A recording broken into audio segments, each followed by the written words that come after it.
Hi, everyone.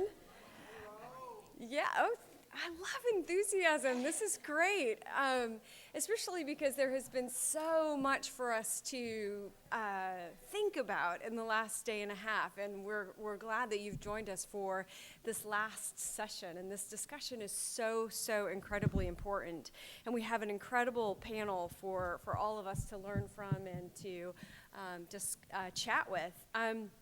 As Sarah said, I'm the Commissioner of Education in the great state of Rhode Island, not very far from where we are right now.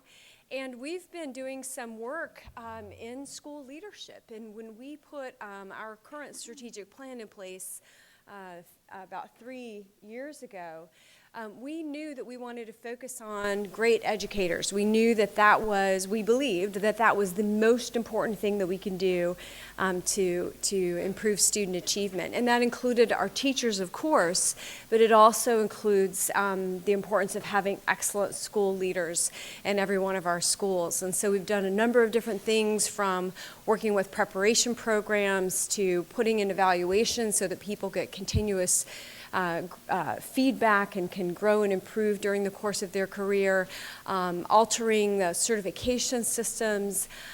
These are all kind of policy decisions that we've made that have been informed by research. But what we're going to hear about today is some new research that Dr. Hanushek has to share with us, and then also from a program perspective, some innovative things that are happening out there right now today, and what we can all learn from those. So what we're going to do, we have with us today three wonderful people. Dr. Rick Hanushek, who is the Senior Fellow in Education and K-12 Education Task Force member at the Hoover Institute at Stanford University. Andrea Hodge, who's the Executive Director of the Rice University Education Entrepreneurship Program. And Jennifer Henry, who's the Chief Program and Cities Officer for New Leaders.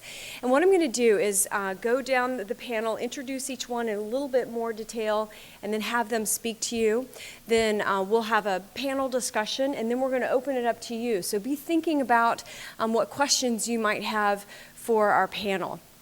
So we're going to start with Dr. Hanushek. Dr. Hanushek is a leader in economic analysis of educational issues, and I'm guessing that you, like me, have used much of his work that he's done particularly around teachers and the importance of teachers and the role that they play in our schools and the tremendous impact that they have on student achievement. He has a new book, Endangering Prosperity, that is touching on the economic costs of not improving our schools. And in fact, you can find it right outside the door here, just around the corner. He has not only a PhD from MIT, but also is a distinguished graduate of the U.S. Air Force Academy. So I'm going to turn it over to Dr. Hanushek, who's going to walk you through some of his latest research. Deb, thanks so much. Your introduction was actually quite useful because in some sense my presentation is a confession. We always talk about teachers and leaders, but I've spent a good part of my career just thinking about teachers and somewhat ignoring the role of leaders. I, of course, watched the various movies and books about the principal who walks through the halls with a baseball bat, or the inspiring principal, or the principal that's holding everybody back, and always thought of that as sort of anecdotes, and wasn't sure that you could make any systematic statements on that. And then a couple years ago, with some of my colleagues in Texas, said, well, let's try to see if there's anything systematic about the difference in principals and what effect principals have. And so we set out to do this research, and the confession is that I was stunned by the importance of leaders in schools and how much influence they had over student achievement. And so what I'm going to do is walk you through largely the answers of this research. as we see them now. It's actually fairly preliminary in that there's lots of questions, and I'm hoping my panelists here will have the answers to all the questions that I have about what this all means and how to interpret it. So let me start, if I can. So there's a few questions that I want to ask, and first is the question I've already tipped the answer: is there variation in the impact of principles on achievement? Secondly, is this variation, this is the most awkward room I've ever talked in, I must say, but does the quality of principle tend to systematically relate to how disadvantaged the school is, which is something we're always a bit concerned about when we allocate resources to schools. Thirdly, is there any evidence about why principles matter, and in particular, when I think about it, do they make better personnel decisions, or is it something else? Do they inspire the teachers? Do they provide better professional development? What have you? But I'm going to concentrate on things that I can readily see, and that is, do they seem to make better personnel decisions? And then finally, sort of what happens to principles over time? Do they move? Do the best principles tend to leave the most difficult schools, or the worst principles tend to leave the most difficult schools? Those are the questions that I can provide a little bit of an answer to today, and as I say, I'm looking to my fellow panelists to fill in all the details that I really don't know, but I think they do. So I split my time, and I sort of think of myself as having two jobs. One is that I do research that is largely aimed at my colleagues that do economics and statistical analyses, and try to talk about how you can look at various scientific questions. And then secondly, I try to, at the same time, translate some of the results of this research into things that might change or improve schools or lead to improvements.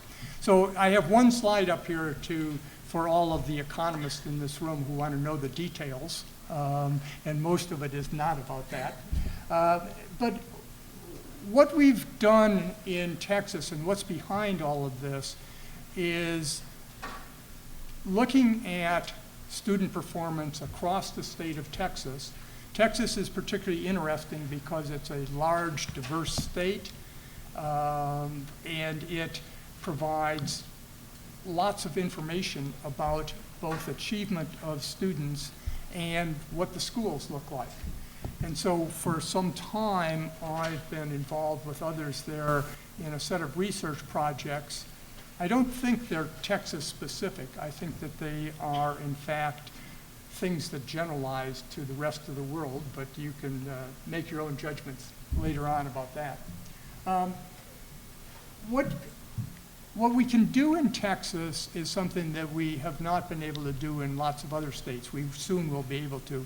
But we can follow essentially every kid who's in school in Texas, every teacher who is in Texas schools, and every principal in Texas schools over time.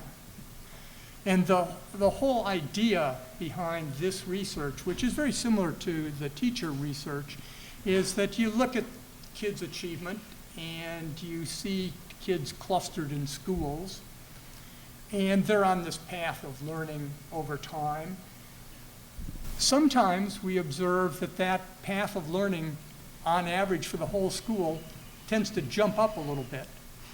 And other times it tends to fall off a little bit. And part of our question is, well, why is that? And does it relate at all to the principal in the school?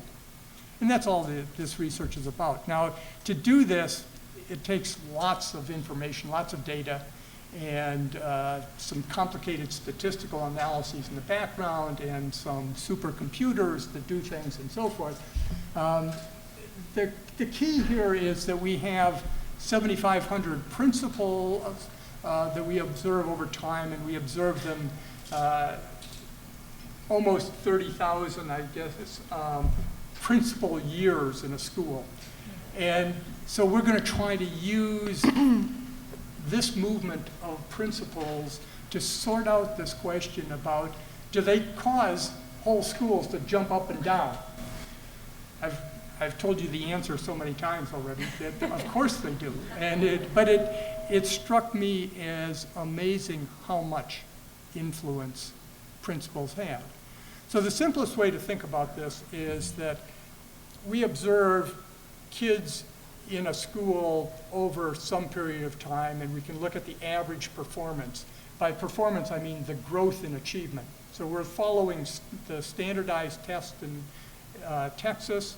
We're looking at how much do scores improve from one year to the next. That's what we're calling learning or growth. And we observe in this school that there's a principal A is there, and then at some point principal B comes in, and you change principals. And the question is, if you change principals, do you see anything different in terms of the performance of the students in that school related to this change in principles? That's in simplest terms what it takes lots of data and computers to do. So is there variation? And the answer, I've already told you, yes, it's very large. What's large? Well, the difference between an effective and an ineffective teacher in a given year is equivalent to moving the average kid from the 50th percentile, the middle of the distribution, to the 54th percentile, which is a pretty big jump if you think of doing that in 1 year, and perhaps repeating that in multiple years where you get this jump from principals. Now, this is larger than the analysis of individual teachers, except for the fact that the principal is operating on the entire school and not just on a single classroom. What I take away from this is that effective principals have a much larger impact than individual effective teachers. I mean, they're working through having the right teachers, but they are having a huge impact. And so when you take your kid into first day of class and into the teacher-parent discussion, you ought to stop by the principal's office, is the point here. Okay, and so what happens if we then look across Texas now? This may be a little bit more Texas specific, but Texas is a big state with both rural and urban and fairly dense and high poverty areas, high concentrations of poor, high concentrations of English language learners. How do we see the distribution of principals across the kids in the school? The answer is that the average effectiveness, the most effective principals on average are in the easiest to teach schools. And the least effective principals on average are in the most disadvantaged schools. So we are assigning, on average, there's a big distribution, I should say, but on average, the kids that need it most, the ones that are in the most disadvantaged schools, are getting the poorer leaders in those schools. What we also see is that the variation in quality between the most effective and the least effective schools gets larger as you get into more disadvantaged schools, higher poverty schools. Disadvantage here is all measured by the percent of the population that's on free and reduced price lunch, the poverty measure. The variation that we see across schools is larger when we go out to more disadvantaged schools. And there's a question about how to interpret that write down these questions, please. It could be that there's just a wider group in terms of underlying ability, managerial principalship ability that is assigned to high poverty schools. Or it could be that on average, the distribution of abilities are the same, but it's just much more difficult job when you get into highly disadvantaged schools. We can't tell the difference within our data about that, but what we do see is that the most disadvantaged schools have some of the most effective principals and some of the least effective principals, depending upon where we look in the state. Thirdly, the one part of the principal's job that we can look at in our data is do they seem to make better decisions about personnel. If you have a good principal, do they make better judgments about which teachers are good and which are bad, and to act on that information by changing the distribution? And the answer we have is limited, but the answer seems to be yes. It looks like the most effective principals determine who's not doing well, at least by grades, and move them over time, so that there's a higher turnover of teachers in grades that aren't performing in their schools. So it appears that an important part, as far as we can tell, of the job of a principal is deciding who's in the school and acting on that. Then finally, what do we know about the labor market or the movement of principals over time? What we know is that the least effective principals tend to leave more often than the more effective principals. So if we look at a principal and see whether they leave the school or they leave the school system altogether, the public schools altogether, the ones who are doing a bad job are more likely to leave on their own, or maybe good superintendents. I don't know which, but they tend to leave more often. We do find that there's a higher turnover rate of both good and bad principals from disadvantaged schools. It's a hard job, I think is the answer there. And then the last thing that we see is there is an unfortunate pattern where the least effective principals, a number of them, a proportion of them, just move to another school.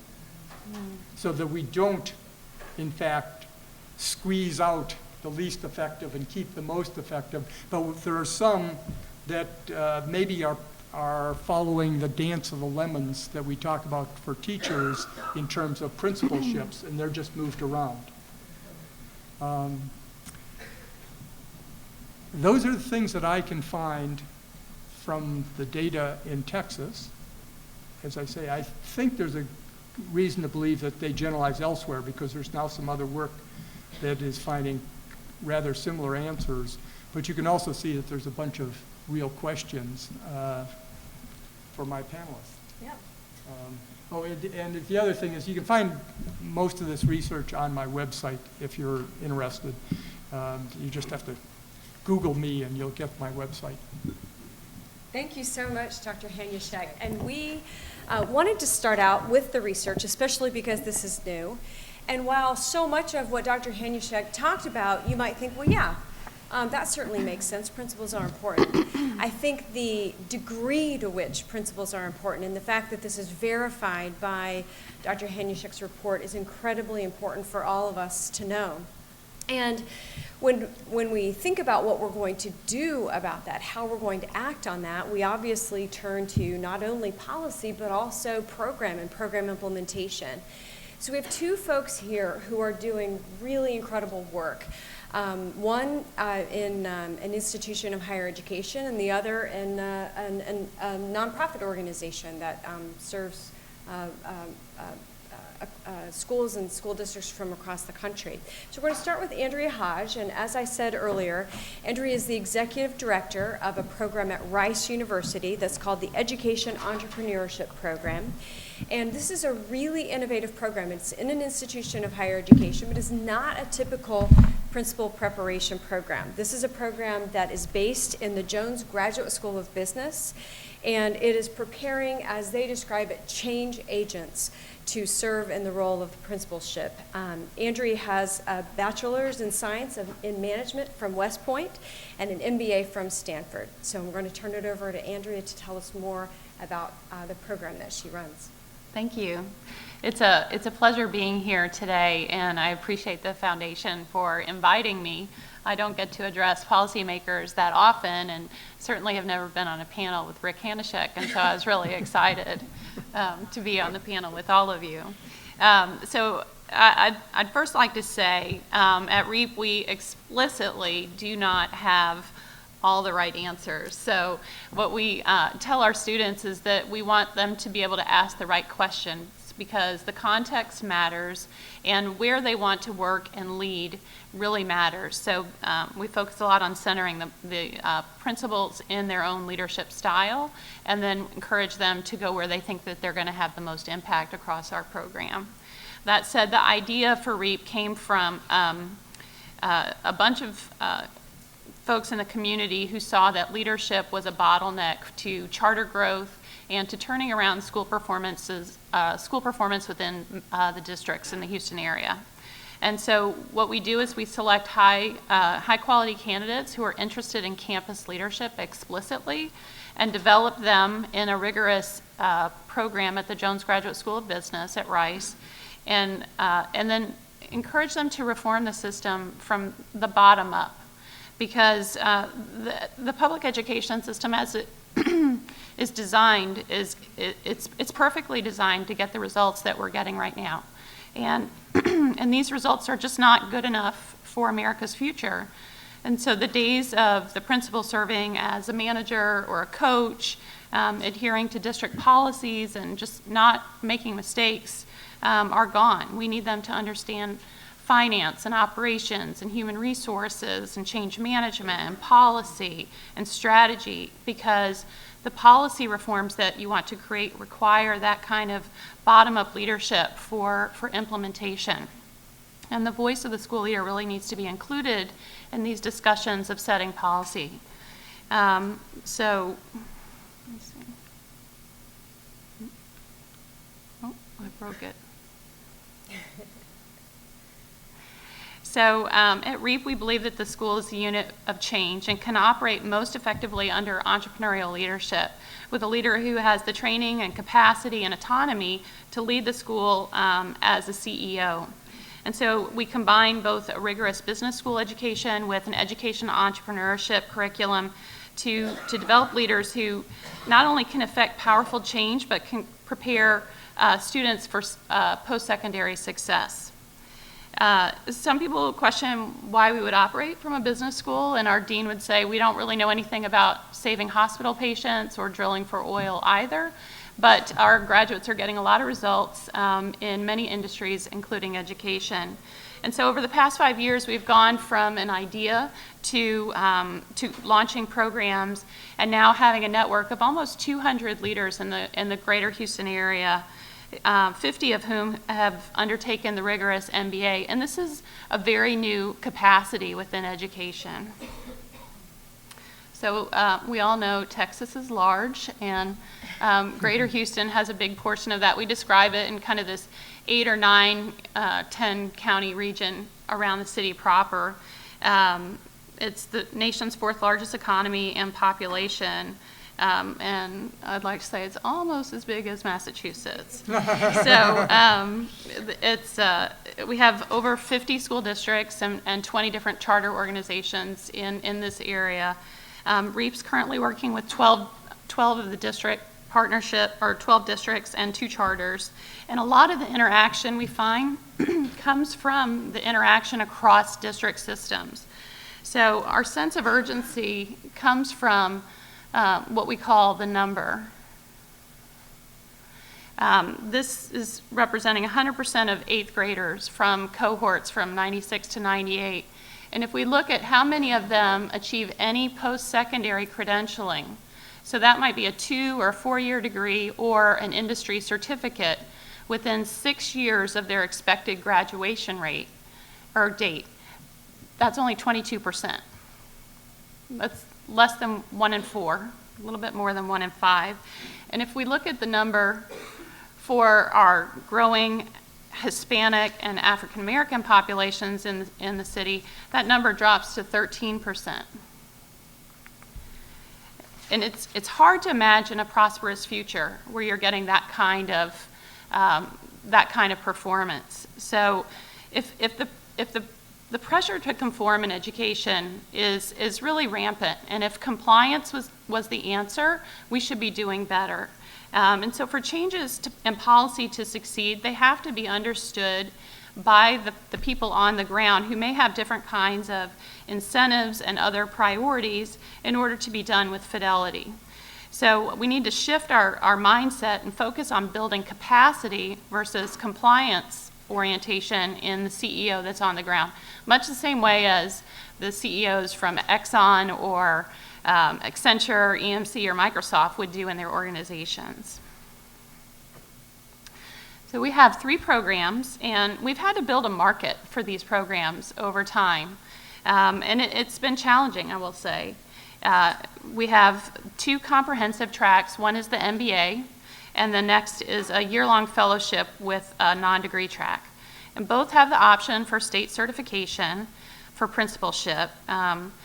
Oftentimes, an MBA is not affordable to most educators, so we have philanthropic support from Houston Endowment that underwrites our tuition expenses up to 80% currently. It's been as high as 100%, and that definitely makes it more affordable. Our Summer Institute kicks off the education entrepreneurship portion of what we do, and it's been pulled from a number of great leadership programs across the nation, and we work with our principals to challenge the assumptions that they have about education and how do they know what they know, and what is possible if we really rethink the terms of under which we operate. So our national faculty includes people like Rick Hess and Marguerite Rosa, Tom Lovelace, Jim Spillane, Damon Beyer, and many of our founders. And we focus really on those problem-solving skills, entrepreneurship, and leadership. To date, over half of our alumni have been promoted, and many of them have been fast-tracked. If all of our principals were in one district, they would be about serving about 80,000 children. And so it's really important for us right now to capture information about the impact that we're having. And I have some of the latest details about that. We have 80 principals currently serving in that challenging role across Greater Houston. And we're excited about what the future holds. So I will say that part of the success of our launch is because Rice University does not have a school of education. It freed our founders to, okay, I said it. It freed our founders enormously because universities are not often cited for agility in launching new ventures, but REAP was definitely an exception. And from something that was an idea, and I think a really interesting idea in 2007, to have come this far this quickly says a lot. But we didn't have those normal turf wars that you might have between different schools in a university setting, because the business school was able to take full ownership of how we were going to do this. And the business school didn't really have a mindset of what the answer should be, so it was very exploratory in nature. Thank you so much, Andrea. So we're going to go to our third panelist, and then we're going to start having a discussion. We're going to go to Jennifer Henry, who, as I said, is the Chief Program and Cities Officer for New Leaders. And Jennifer is a former high school history teacher. She has dedicated her career to ensuring that students, especially students whose families live in poverty, are able to achieve at high academic levels. She was the founding executive director of the Academy for Urban School Leadership in Chicago, which was one of the country's first urban residency programs for teachers. She has a bachelor's from Georgetown and an MBA from the Kellogg Graduate School of Management. So I'm going to turn it over to Jennifer Henry. Thank you. It's great to be in the room with, I hope, are all champions for the principalship. Your research just it was very exciting, although I am going to the men's Cal versus Stanford soccer game on Sunday, and we'll be rooting for the Bears, but we won't. So new leaders, our mission is to ensure high academic achievement for all students, especially students living in poverty, especially students of color, by training transformational school leaders and then promoting the policies and practices that we believe will ensure those leaders' success. We believe that leadership is the only solution that ensures effective teaching, learning, and impact at scale. So we all know in order for there to be a successful business, you need a successful CEO. A sports team doesn't win the championship without a great coach. And there are no great schools without a great principal. And in fact, all the education reform in this country that is trying to get to the school has to go through the principal.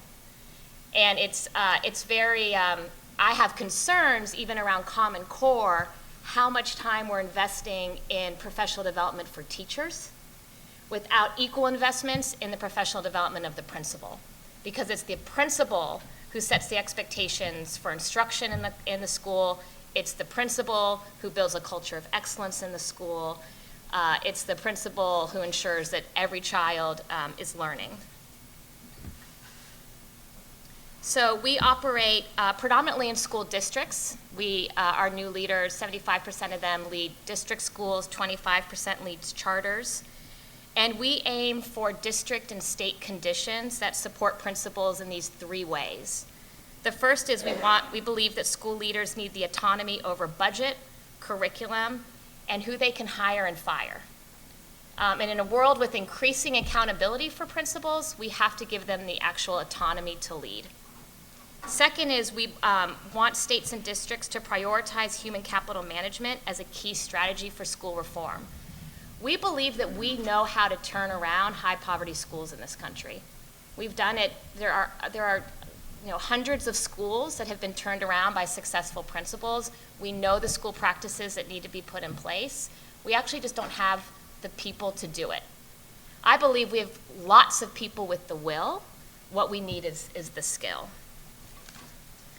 We also believe in that we need district and state policies and practices that support, evaluate, and develop school leaders.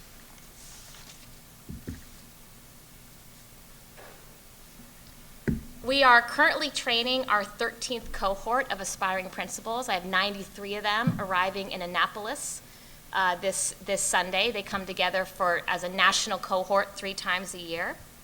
95% of our new leaders are still working in education. You can also see that almost 3/4 of our school leaders are people of color. Rand Corporation has been conducting an independent evaluation of our work since our inception. It was very brave of us to invite Rand in our first cohort. Rand has found that new leader principals drive strong positive student outcomes. So they're able to actually isolate what is the new leader effect on schools.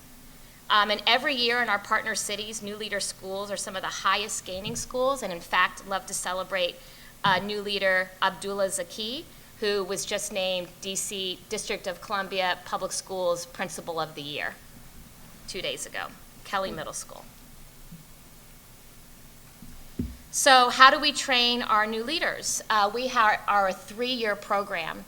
We first start by identifying teacher leaders, and they participate in a 10-month professional development program, and we teach them 3 things. We teach them how to lead other adults through a data-driven instruction cycle and how to build a culture of efficacy.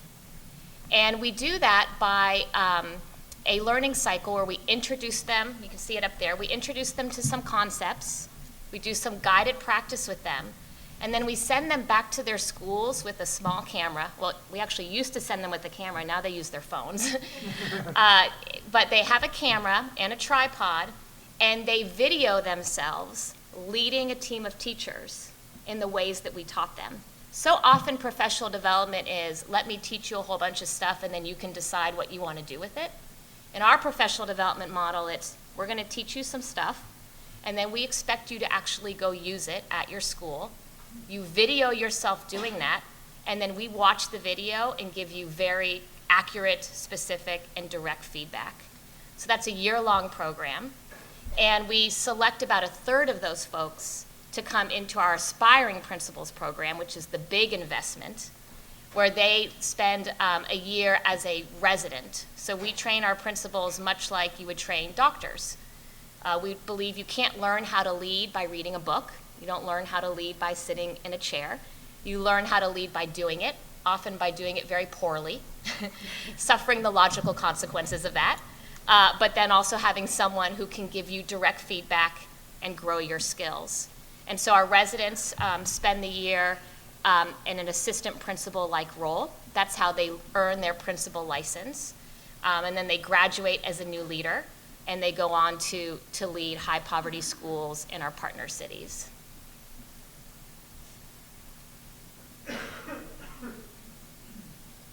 So our strategy is to continue to build the principal pipeline across our partner cities and states, to continue to do that emerging leaders program. We're working with teacher leaders, which builds a cohort of effective teacher leaders. Principals can accelerate student achievement in their schools if they're surrounded by people who also have the skill and the will. And then we've also started to train veteran principals. After 13 years of superintendents saying, it's great that I get 10 new principals a year from you, but I have 80 schools or I have 400 schools.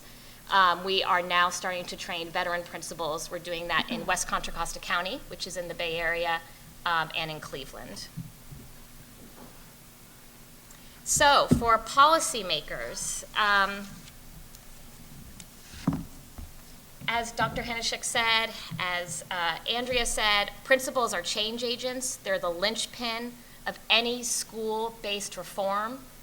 And unfortunately, many principals entering the profession do not have the skills to succeed. I believe they have the will. People go into education because they want to help children. But our principal preparation programs are not providing our aspiring principals with the skills that they need to lead effectively. And part of that is because our principal preparation programs, our principal licensure policies focus on the inputs. Does someone have a master's degree? How much time do they have teaching? And doesn't focus on the outcomes. And so we really recommend that states require principal preparation program, principal licensing policies to focus on the performance of the candidates. And that the states set very high rigor bars for what it means to become a principal and what you have to, and the readiness that you have to demonstrate to take on that role. And so states can think about it in two ways. One is the policies that support principal preparation programs to encourage alternative pathways into the principalship. And then another lever that states have is around principal licensure, and especially around renewing the license, and so requiring principals to show effectiveness in the role in order for their license to be renewed. So now looking forward to the conversation. Okay, thank you, Jennifer. So one of the things I wanted to do is talk a little bit about what Jennifer just touched on, which is policy. And let me actually do a quick check of those of you in the room. I just want to ask you to think about what roles you might fit in, and maybe you fit in more than one of these roles, but whether you're an educator or an elected official or a policy implementer, or someone who works at, say, a district or a state, or perhaps a researcher or a writer or something along those lines. You may fit into more than one of those categories, or one of those four may not apply to you, but just want to get a general sense of who we have here in the room. So raise your hand if you would consider yourself to be an educator. Great, thank you. What about elected officials? What are the elected officials in the room? Okay, thank you. What about policy makers, or people who are working to implement policy in states or districts? Okay. And then researchers or writers, or those who, okay, great, thank you. All right, so policy is, Jennifer touched on some things that that they have learned and what they would recommend that we do in terms of policy. But I want to come back to the panel and touch on that a little bit more. I'm curious about what maybe you have experienced, Dr. Hanushek, or would recommend, but particularly our two program folks. You know, what barriers you may have experienced in trying to get your program off the ground. As you've been implementing, are there things that made either the process more successful and more efficient, or things that stood in your way as you were trying to implement your programs? Well, I'll say a couple things. I wanted to pick up on something that Jennifer just said. Part of this research is designed to find out whether there are systematic backgrounds and characteristics and training that led to people being better. And when we look across the state of Texas, it looks kind of like what we find with teachers. It's hard to find systematic characteristics and inputs that the principals have that lead them to be successful. They don't necessarily have a particular kind of master's degree or amount of experience and so forth. And so it leads me first to, when thinking about principles, to emphasize just what was emphasized, and that is you have to look at the performance, and you have to judge on the basis of whether the principles are effective or not, and not on whether they checked off the right personnel blocks. The second thing that I would say that I didn't before, which goes in part to many of the legislators in the room, there's lots of discussion today about teacher evaluation, and I think that there's been some tremendous things done nationally and throughout the states on improving the evaluation of teachers. But I'm convinced at this point you should never say teacher evaluation without saying teacher and leader evaluation, teacher and principal evaluation. They have to be operating in the same direction, on the same standards, in the same ideas, and where you get in the trouble is where the principal has different objectives and different ideas than the teachers, and if the principal is making decisions about teachers that are unrelated to the performance of kids in particular, then you end up with pretty bad situations, I think. Those would be my two things. I think when we went to get our authority to offer the principal certification, we did it because we wanted to be full service for those aspiring leaders who were coming into the MBA program and needed that qualification in order to become a principal within a district. It did not guide what we came up with in terms of the focus of our program, but it was something that we had to go back around and make sure that we check the box on getting that done. And oftentimes those certifications for the principal level are required to even go into that assistant principal role within a district. So it's coming in far too early in terms of certification or licensure because you're not, you haven't been developed fully into that role as it was. Within the politics of whoever's offering programs like REAP, you can have barriers just internally. I spoke about the business school versus school of education, conflicts that could come up, but also as you develop change agents at the district level, if there's not that freedom to lead and that autonomy that's provided by district level leadership, then that can shut down a change agent as well, or drive them underground, and so that you won't even know what's really happening in the school because it'll look like they're following all of the requirements of the district policy. So I think really thinking through what is it that we want to measure, how are we going to measure it, versus just implementing the current practices at the state or district level would bear attention. When we had our first year audit, I prepared all the forms, my team and I prepared all the forms that were required, and the first thing that the auditor said when she came into the room, and I respect her greatly, but she said, "I'm not here to evaluate the quality of your program. I'm here to see if you're following the rules." I literally felt the blood drain from my head, and for the next hour, I went through this box checking process. And I think that's directionally not where we need to be with this important role. And so I just offer that not as a criticism of that person, but of the system that is more focused on compliance than really building capacity. Well, we're not in Texas, so I know it couldn't have been the same person, but we've had the exact same statement. There are some states that allow us to be the credentialing authority for our principals. North Carolina, Washington, D.C., Illinois, and then other states where we have to partner with an institution of higher education. Our new leaders, we have our own endorsement policy. So in order for them to get to be endorsed by us to complete the program, they actually have to demonstrate effectiveness in their role. So they have to set goals at the beginning of their residency year, where they do a current state analysis of the group of teachers that they're going to be working with, and they have to set change and instructional practice goals for those teachers. And then they have to have evidence over time that they improved those teachers' instruction. We then say, and then what data do you have that supports that those children are also learning more in those classrooms, that you chose the right instructional practice to improve, so that student learning increased? And without showing that they could move instructional practice to increase student learning, they don't get an endorsement from us. It's interesting then, it'd be wonderful we could say to an institution of higher education, look, we have evidence that this person can effectively lead other adults to improve student learning.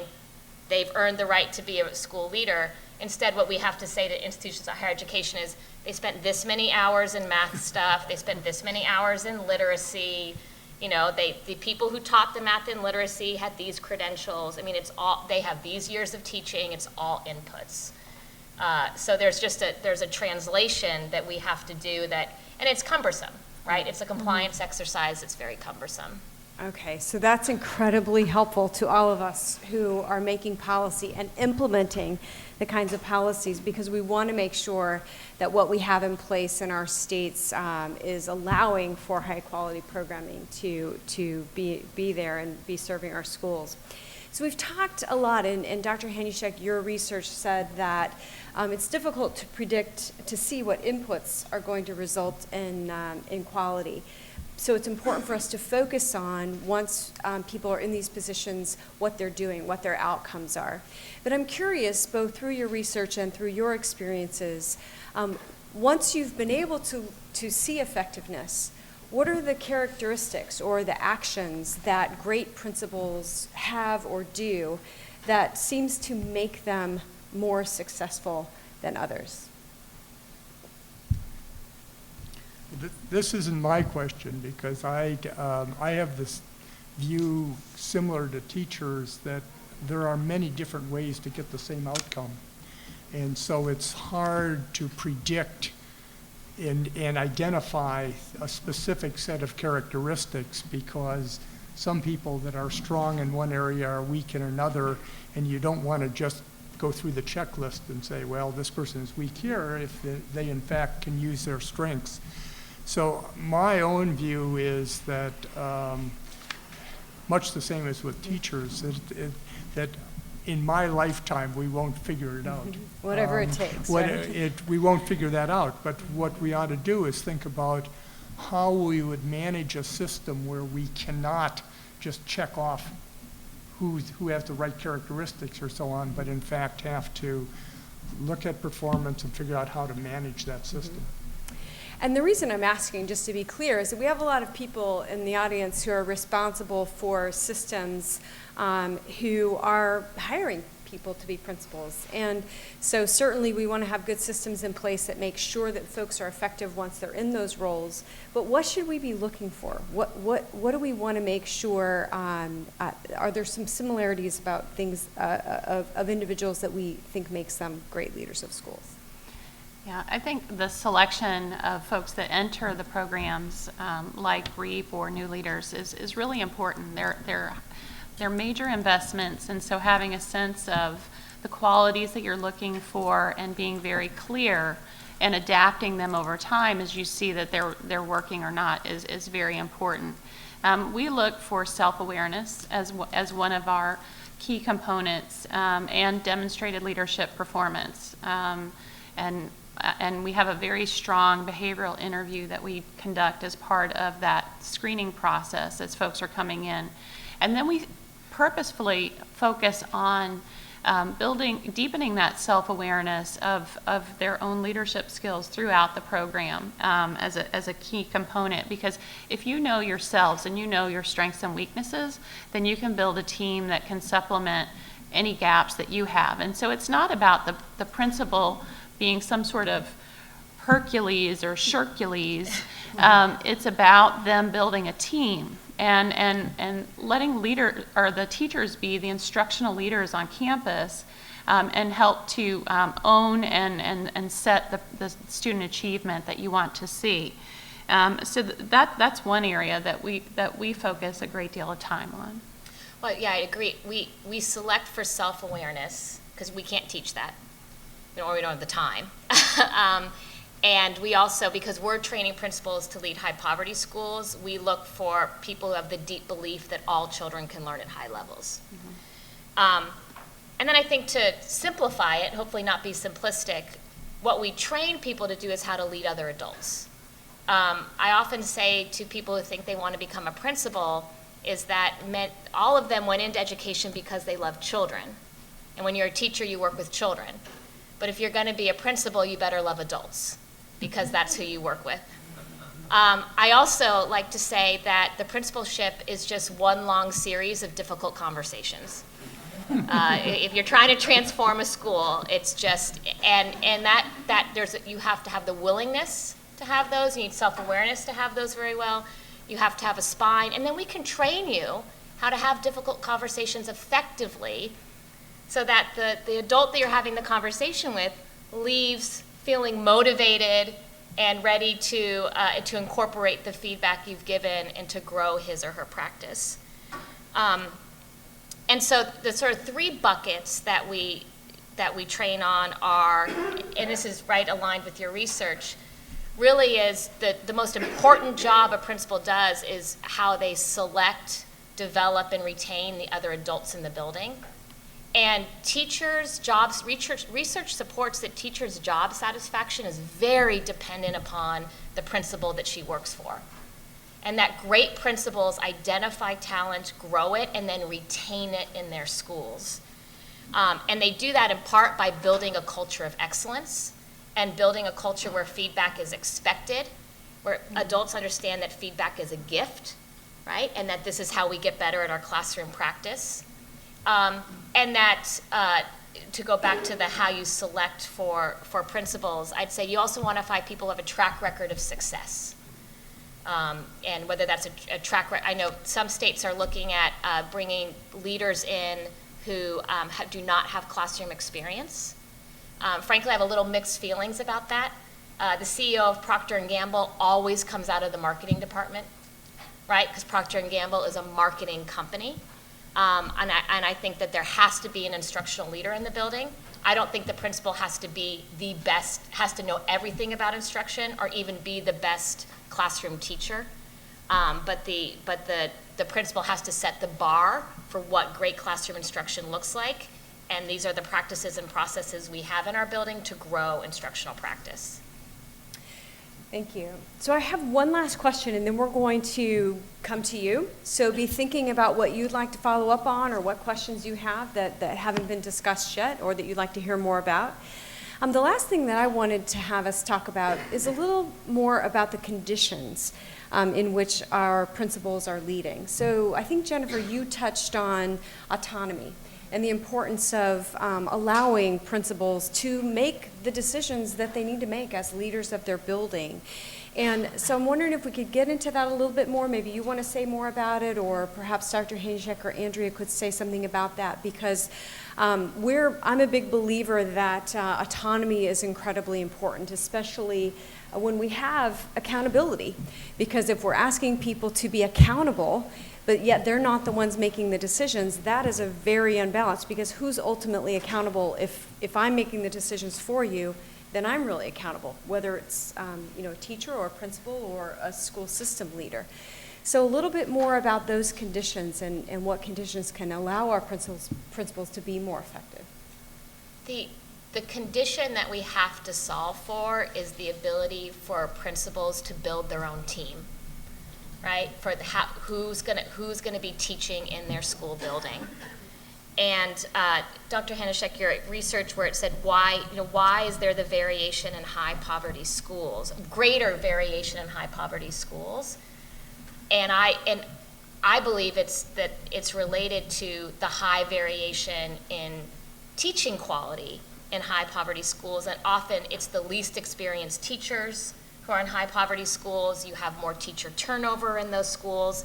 Many of our new leaders find themselves taking over a chronically underperforming school where the teachers in the building are the teachers that no other principal wanted to hire, right? And they're all landed in this one school, and then our principal is expected to get immediate results. Now that being said, great principals develop the skills of the teachers in their building. Right, that is, they are the coach. They are in the classroom. They're ensuring other people are in the classroom, and they're providing high quality professional development. They're setting clear expectations. They're providing supports, and they're ensuring that great instructions happen every day, and they know it's happening every day because they have evidence of student learning.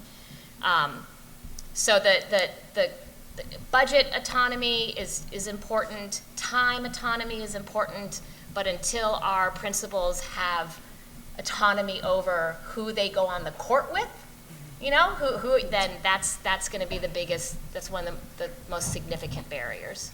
Thank you. Anything else about that? Yeah, I would say the who is very important, and then the how is also very important.